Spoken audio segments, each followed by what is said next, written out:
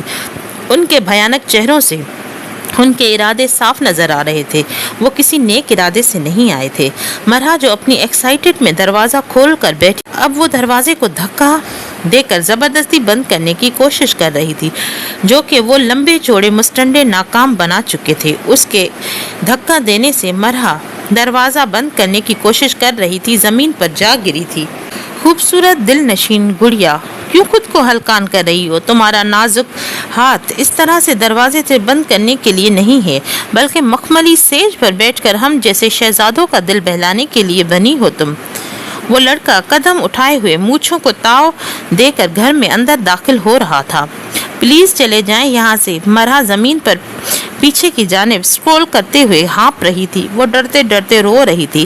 مرحا تو پہلے سے ہی ایک بہت ڈری اور سہمی رہنے والی لڑکی تھی، جس کے ڈر کو اپنی محبت سے شاہمیر نے بڑی مشکل سے کم کیا تھا، مگر آج ان گنڈوں کے ارادے دیکھ کر مرحا کو اپنے بچپن کی وہ سہمی ہوئی مرحا یاد آ گئی۔ ایک لڑکے نے آگے بڑھ کر مرحا کی کلائی تھام کر اسے جھٹکے سے کھڑا کرتے ہوئے کہا لگا کر ہنسا اور اپنی جانب کھینچ رہا تھا۔ مرحا اپنے توازن برقرار نہ رکھتے ہوئے اس کے ساتھ آ کر ٹکرائی تھی۔ وہ بدتمیزی پہ اتر آیا تھا، وہ مرحا کو اپنی باہوں میں کسنے کی کوشش کر رہا تھا، جبکہ مرحا روتی ہوئی دھکے مار رہی تھی۔ کہاں جا رہی ہو میری جان؟ ایک تو اے ایس پی نے اتنی خوبصورت بیوی کو گھر کے اندر چھپا رکھا ہے، کوئی اتنی خوبصورت چیز کو اس طرح چھپائے رکھتا ہے؟ ان لڑکوں نے شیطانی ہنسنا مرحا کو لرزنے پر مجبور کر رہا تھا۔ ایک تو اتنی مشکل سے اتنی خوبصورت چیز ہاتھ لگی ہے اور تم یوں مچھلی کی طرح میرے ہاتھ سے پھسل رہی ہو۔ آج تو تم ہماری ڈیرے کی رونق بنو گی۔ اس لڑکے نے شاید شراب پی رکھی تھی، اس کے منہ سے آتی ہوئی بدبو مرحا کو اپنے ناک پر ہاتھ رکھ لیا۔ وہ لڑکا شاید سب کا سرکوپ لگ رہا تھا، کیونکہ باقی اس کے پیچھے کھڑے ہوئے اسے دیکھ کر خوش ہو رہے تھے، مگر بدتمیزی صرف وہی لڑکا کر رہا تھا جو دیکھنے میں کافی خوبصورت اور کسی اچھے گھر کا لگ رہا تھا۔ پلیز مجھے چھوڑیں، میں نے آپ کا کیا بگاڑا ہے؟ کیا دشمنی ہے آپ کی میرے ساتھ؟ مرحا ہانپتے ہوئے ہونٹوں کے ساتھ رو رہی تھی، جس سے اس کا خوبصورت روتا ہوا حسن اس لڑکے کو اپنے جانب اٹریکٹ کر رہا تھا۔ نہ تو ہماری تمہارے ساتھ کوئی دشمنی ہے اور نہ ہی تم نے کچھ ہمارا بگاڑا ہے۔ دشمنی تمہارے شوہر کے ساتھ ہے اور ہمارا سب کچھ بگاڑا بھی تمہارے شوہر نے ہے۔ ہم تمہیں سزا دینے آئے ہیں تاکہ تمہارا شوہر کو تڑپتا دیکھ سکیں، مگر تم تو اتنی خوبصورت ہو کہ تم پر چودھری خرم کا دل آ گیا ہے۔ اب تو تم میرے ڈیرے کی زینت بنو گی۔ میرے شوہر کو سزا دینا چاہتا تھا، مگر تمہارا حسن تو میرے دل کے لیے سزا بن گیا ہے۔ وہ شیطانی مسکراہٹ لیے گندی نظروں سے اسے دیکھ رہا تھا۔ مرحا کو زبردستی کاندھے پر اٹھا کر اس نے اپنی گاڑی میں ڈال دیا۔